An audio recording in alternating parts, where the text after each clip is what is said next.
Hello guys, I am Vikramaditya and welcome to our YouTube channel CA study hub. तो हाँ, video को शुरू करने से पहले एक बार वीडियो लाइक कर दीजिए। मैं वेट कर रहा हूँ आपका कि लाइक कर दीजिए। ओके, और हाँ, लाइक कर दिए हैं। और आप लोग को वीडियो कैसा लगेगा पहले एक बार पूरे देखना है लास्ट तक, एंड उसके बाद बताना है कैसा लगेगा, वो आप लोग को कॉमेंट बॉक्स में भी बताना है। तो चलिए वीडियो को स्टार्ट करते हैं। ओके, इस वीडियो में हम लोग एग्जाम्पल नंबर 2 करने वाले हैं। तो आप लोग भी आ जाए एग्जाम्पल नंबर 2 में।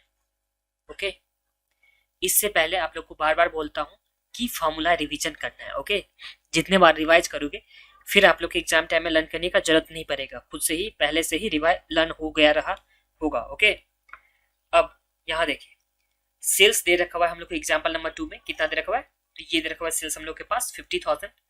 फिर वेरिएबल कॉस्ट दे रखा हुआ है हम लोग को 30,000। तो इस तरह से सेल्स माइनस वेरिएबल कॉस्ट करने से हम लोग को क्या निकल के आ गया?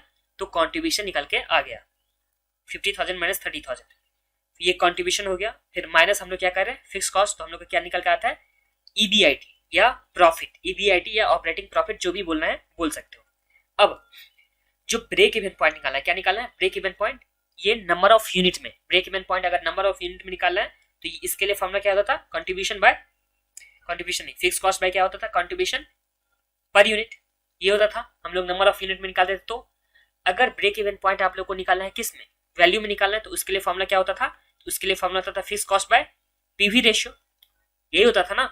अब यहां ध्यान दीजिए, पीवी रेशियो किस तरह से निकालोगे? तो पीवी रेशियो के लिए हम लोग को क्या कैसे निकालते थे? तो पीवी रेशियो के लिए हम लोग को निकालना होता था कंट्रीब्यूशन बाय सेल्स इनटू 100। तो इस सम्स में कंट्रीब्यूशन कितना दे रखा है? तो कंट्रीब्यूशन हम लोग को 20,000 और सेल्स कितना दे रखा है? 50,000। तो ये निकालेंगे हम लोग 20,000 बाय 50,000। तो हम लोग का कितना निकल के आ गया? Profit PV ratio. तो ये हम लोग का निकल के आ गया 2/5। तो ये हम लोग का कितना निकल के आ गया? तो ये निकल के आ गया 40%। कितना निकल के आ गया? 40%, या इसे बोल सकते हो 0.4। तो कंट्रीब्यूशन तक में तो कोई प्रॉब्लम नहीं है। अब सम्स में फिक्स कॉस्ट कितना दे रखा है? तो सम्स में हम लोग को फिक्स कॉस्ट दे रखा है 15,000 डिवाइड बाय 0.40 करो या 40% करो। तो ये हम लोग का निकल के आ गया ब्रेक इवन पॉइंट पे। ब्रेक इवन पॉइंट पे हम लोग का निकल के आ गया 37,500। ब्रेक इवन पॉइंट का सेल निकल के आ गया। यहाँ तो कुछ प्रॉब्लम नहीं है आप लोग को। देखिए, नॉर्मल सेल दे रखा हुआ था, वेरिएबल कॉस्ट दे रखा हुआ था, उससे हम लोग को कंट्रीब्यूशन निकल के आ गया। फिर माइनस फिक्स कॉस्ट किए तो हम लोग को क्या आ गया? प्रॉफिट बिफोर टैक्स आ गया, profit before interest and tax आ गया। उसके बाद ब्रेक इवन सेल निकालने के लिए हम लोग कैसे निकालते थे? तो fix cost divide by PV ratio. तो पीवी रेशियो अभी हम लोग निकाल चुके हैं कंट्रीब्यूशन बाय सेल करके, जो हम लोग का 40% निकल के आया था, जिसे 0.4 भी लिख सकते हो। तो इस तरह से हम लोग का निकल के आ गया ब्रेक इवन सेल। आगे जब मार्जिनल ऑफ सेफ्टी कैसे निकालते थे? तो मार्जिनल ऑफ सेफ्टी निकालने के लिए हम लोग को दो फॉर्मूला होता था। तो मार्जिनल ऑफ सेफ्टी के लिए हम लोग का क्या था? सबसे पहला कि सेल्स माइनस क्या था? तो सेल्स माइनस था हम लोग का ब्रेक इवन सेल। तो सेल्स भी हम लोग को सम्स में कितना दे रखा था? हम लोग को सेल्स दे रखा है 50,000 और ब्रेक इवन सेल कितना दे रखा है? तो ब्रेक इवन सेल हम लोग को अभी निकाले हैं 37,500। ये हो गया, आ जाएगा 37,500। इस तरह से माइनस करने से कितना आ जाएगा? तो 50,000 माइनस 37,500। तो ये हम लोग का आ गया 12,500।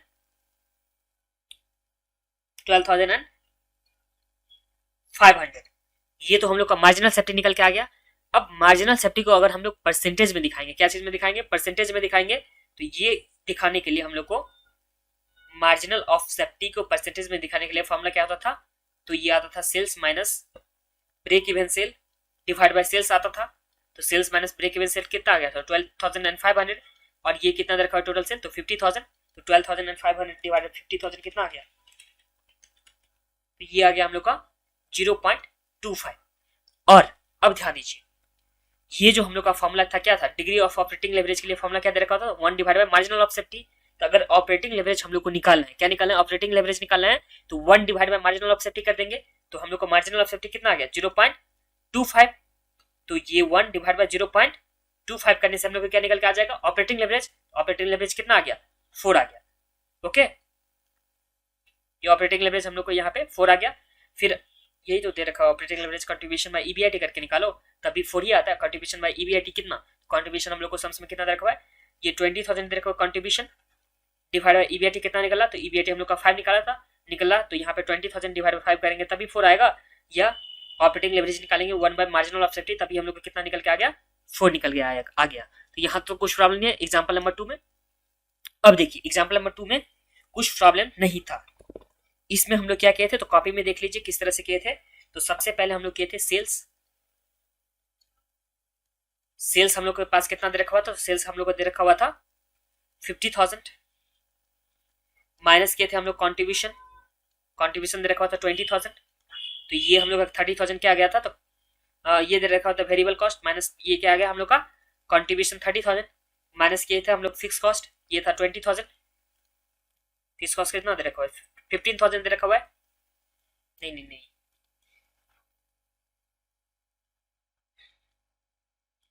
सेल्स दे रखा हुआ था 50,000, वेरिएबल कॉस्ट दे रखा हुआ था 30,000, तो हम लोग का कॉन्ट्रीब्यूशन आ गया था 20,000, फिर फिक्स कॉस्ट दे रखा हुआ था 15,000, तो ये हम लोग का क्या आ गया था EBIT 5,000 आ गया। तो ऑपरेटिंग लेवरेज निकालने के लिए हम लोग क्या चीज, ऑपरेटिंग लेवरेज निकालने के लिए फॉर्मूला क्या होता था, तो कॉन्ट्रीब्यूशन बाय EBIT, कॉन्ट्रीब्यूशन हम लोग के सम्स में कितना आ गया 20,000, तो ये आ गया 20,000 डिवाइड बाय 5,000, EBIT ये हम लोग का रहा। इस तरह से हम लोग 4 निकाल लिए। इसी दूसरे मेथड से निकालने के लिए हम लोग सबसे पहले ब्रेक इवन सेल निकाले थे। ब्रेक इवन सेल निकालने के बाद हम लोग मार्जिनल ऑफ सेफ्टी निकाल लिए थे। मार्जिनल ऑफ सेफ्टी निकालने के बाद हम लोग निकाले थे यहाँ पे ऑपरेटिंग लेवरेज। तो मार्जिनल सेफ्टी ऑपरेटिंग लेवरेज का भी आप लोग को रिलेशनशिप पता चल गया ना। ये रहा हम लोग के पास। अब देखिए ये जो टेबल दे रखा है, क्या दे रखा है, ये टेबल, इसे आप लोग लिख लीजिए कहीं पे, ठीक है। कैसे लिखना है, तो यहाँ पे ऊपर लिखिए, जो ऊपर स्पेस दे रखा हुआ उस वहां लिखिए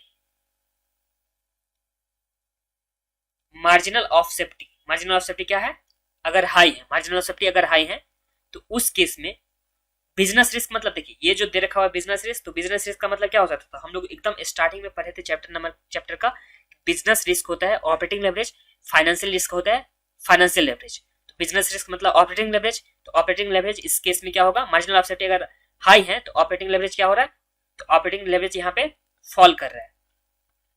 तो ऑपरेटिंग लेवरेज फॉल कर रहा है और ऑपरेटिंग लेवरेज को ही हम लोग क्या बोलते हैं, बिजनेस रिस्क। तो बिजनेस रिस्क भी क्या बोल यहाँ पे कर रहा है, तो यहाँ पे फॉल कर रहा है। तो ये एक हो गया। दूसरा इसी तरह से लिखिए मार्जिनल ऑफ सेफ्टी अगर डिक्रीज कर रहा है तो ऑपरेटिंग लेवरेज हाई होगा और प्लस में बिजनेस रिस्क भी क्या होगा, हाई होगा, क्योंकि मार्जिनल ऑफ सेफ्टी और ऑपरेटिंग लेवरेज में इनवर्स रिलेशनशिप था, जो ये फॉर्मूला दे रखा हुआ है यहाँ पे नीचे इस फॉर्मूला के हिसाब से। ओके, तो ये टेबल भी हम लोग का कंप्लीट हो गया।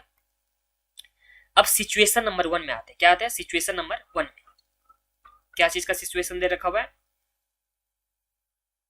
ये एक बार पढ़ लेते हैं। When degree of operating leverage more than 1, operating leverage exist.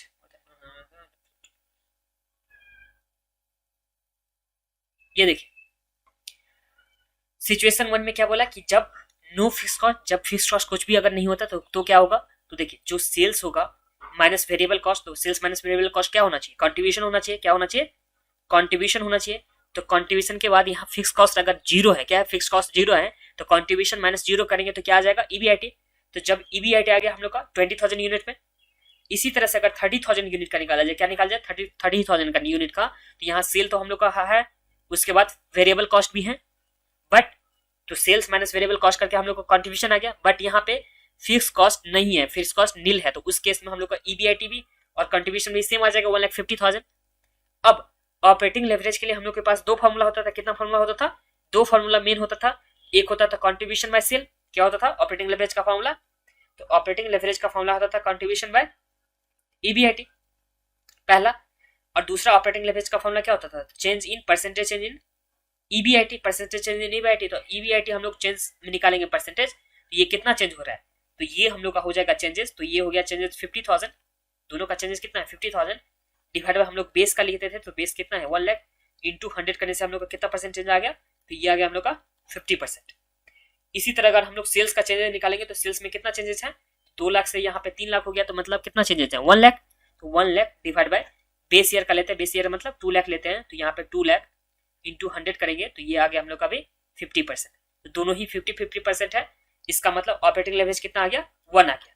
तो हमेशा याद रखना है जब अगर फिक्स कॉस्ट नहीं होता, क्या नहीं होता है, जब फिक्स कॉस्ट नहीं होता तो ऑपरेटिंग लेवरेज उस टाइम में कितना आएगा 1 आएगा। ओके, जब फिक्स कॉस्ट नहीं होगा, फिक्स कॉस्ट क्या नहीं होगा, ये फिक्स कॉस्ट नहीं होता है तो उस टाइम में ऑपरेटिंग लेवरेज 1 आ गया। अब पॉजिटिव लेवरेज कब होता है, पॉजिटिव लेवरेज कब होता है, तो उस टाइम में देखना होगा आप लोग को जब ये कॉन्ट्रीब्यूशन, क्या चीज, कॉन्ट्रीब्यूशन, यहां contribution is more than fix cost, contribution अगर मोर देन क्या होगा, फिक्स कॉस्ट होगा, तो उस टाइम में हम लोग का क्या आएगा, ईबीआईटी पॉजिटिव आएगा। ईबीआईटी क्या आएगा, यहाँ पे पॉजिटिव आएगा। तो उस केस में जब ईबीआईटी पॉजिटिव आएगा, उस केस में हम लोग का लेवरेज भी क्या होगा, तो पॉजिटिव होगा। तो ये देखिए इसी केस में देखिए परसेंटेज चेंज इन ईबीआईटी, तो इस केस में कितना परसेंटेज चेंज हो रहा है, तो देखिए चेंजेस कितना आ रहा है, 50,000। कैसे आया, तो ये 1 लाख माइनस 50,000 करने से हम लोग को 50,000 आ गया। और बेस ईयर कितना है, तो बेस ईयर का हम लोग का 50,000 दे रखा है, तो डिवाइड बाय 50,000 इंटू 100, तो यहाँ पे कितना परसेंट चेंज हुआ, 100%। बट इस केस में जब सेल्स के देखा जाए, यहाँ पे सेल्स देखा जाए, तो यहाँ पे 3 लाख माइनस 2 लाख करेंगे, क्या करेंगे, 3 लाख माइनस 2 लाख, तो यहाँ कितना चेंजेस आया, तो 1 lakh divide by base year कितना दे रखा है, 2 लाख इंटू 100, तो ये हम लोग का कितना आ गया, ये हम लोग का आ गया 100, ये आ गया हम लोग का कितना आ गया, 2 लाख दे रखा है ना, तो ये हम लोग का आ गया 50%, कितना आ गया 50%। यहाँ तक तो कुछ प्रॉब्लम नहीं है ना, तो यही क्या हुआ है 100% डिवाइड बाय 50%, तो ये कितना आ गया 2 आ गया। ओके, जब ईबीआईटी क्या होगा, नील होगा, तो कंट्रीब्यूशन इक्वल टू क्या आ गया, फिक्स कॉस्ट। जब ईबीआईटी कुछ रहेगा ही, इसे हम लोग इस एग्जांपल से देखते हैं। सेल्स मान के रखो कितना दे रखा है, 50,000, कितना दे रखा है sales 50,000 minus variable cost, variable cost हम लोग को दे रखा है 20,000, तो हम लोग का 30,000 क्या आ गया कंट्रीब्यूशन, माइनस फिक्स कॉस्ट कितना दे रखा है 30,000, तो ईबीआईटी कितना आ गया, तो ईबीआईटी हम लोग का 0 आ गया।